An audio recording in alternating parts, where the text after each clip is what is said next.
En voilà d'autres qui se sont certainement fait flouer, cette fois par un promoteur immobilier. En 2013, ils devaient emménager dans leur maison, achetée sur plan, quartier des Tertres à Montataire. 7 ans plus tard, les bâtisses en construction sont abandonnées, incendiées même, vous l'avez vu, et ils n'ont toujours pas été remboursés. Aron-Tanzit, Mélissa Genevoix. C'était une petite maison de 82 mètres carrés, sur 2 étages. Eddy Lemouchi vit un cauchemar depuis qu'il a signé en mai 2012 l'achat d'une maison sur plan dans le quartier des Tertres à Montataire. Je voyais les enfants jouer devant, derrière. Et là-bas, en fait, on voit rien.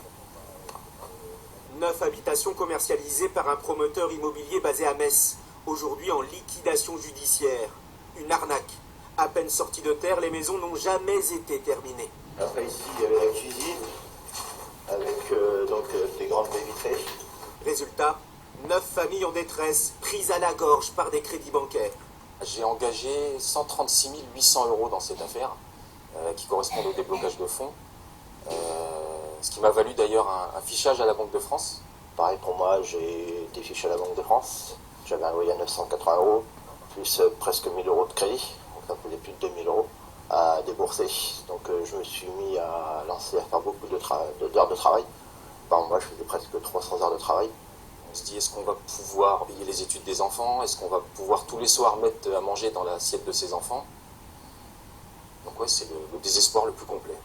Pour ajouter à leur malheur, depuis 3 ans, les unes après les autres, les maisons souvent squattées par des jeunes sont incendiées. Dernier sinistre en date, le 12 juillet dernier. Des traces de produits inflammables sont retrouvées dans le pavillon de M. Lemouchi.